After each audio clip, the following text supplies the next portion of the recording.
David Dodman, thanks for making the time to come and speak to us today.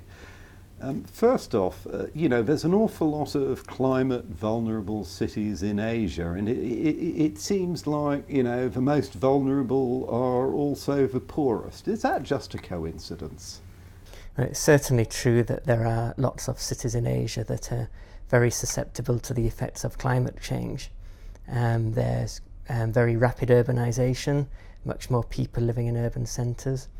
Many of the places where we find these cities are places that are exposed to some of the worst effects of climate change, in coastal areas, in areas exposed to cyclones. But that exposure to particular types of climate impacts is only one part of the picture that creates their vulnerability.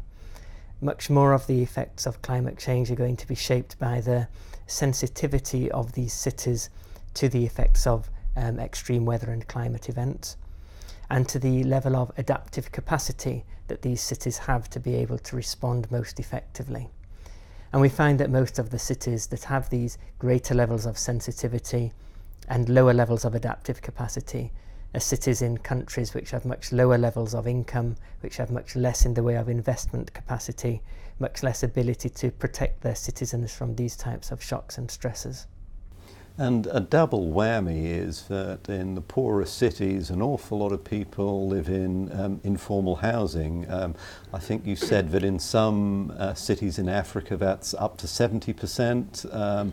In some Asian cities it's up to 50%. And those people are the most vulnerable within those vulnerable cities. How do you plan and manage for the unplanned?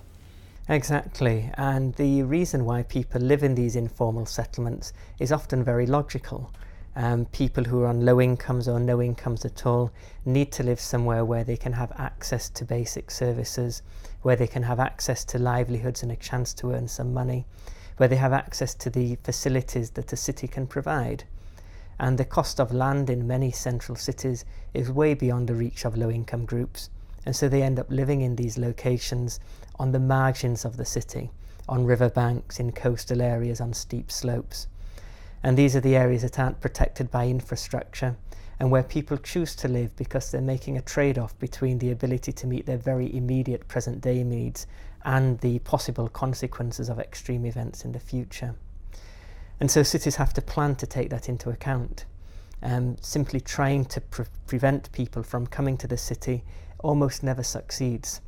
It's important to see the people who live in informal settlements as making a very active contribution to the city economy, to city well-being, and as seeing them as being legitimate citizens of the city. So the first step really is thinking about these people, thinking about these settlements as an integral part of the city, and beginning to take them into account in the planning processes, including planning to reduce risk from climate change. And as you say, people will continue to drift into the cities. I believe 60% of global urbanisation between now and 2050 is going to be in Asia. So that's both a challenge, but actually a big opportunity if you can do it right. So, you've talked about the things about what cities need to start to do to get things right. What else do they need to do? Well, it's important to take the long-term perspective. It's important to realise that many of the things which are put in place in cities are going to be around for a long time. Infrastructure has a very long life. And it's important to think about not just the types of stresses that infrastructure, roads, housing are going to be exposed to today, but also the type of pressures they'll be exposed to in decades to come. And making incremental improvements to the costs of things as they are being built is a much smaller cost than having to retrofit those things or build new things in the future. But nonetheless, it's going to cost something, and we're talking about poor cities, so where's the money going to come from? Well, there are some things which cost very little money, and there is very good evidence from community organisations and grassroots groups of how very small amounts of funds, when they're controlled locally, can make significant improvements in their lives and in reducing risk for the urban poor, through enabling them to do things like construct community drainage, improve local shelters, make small improvements to buildings. But a lot of the investments that are needed are going to be much more significant.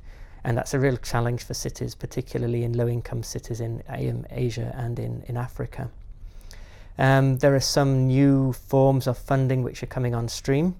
The Green Climate Fund is in the news a lot at the moment, with the commitments that are being made from developed country governments.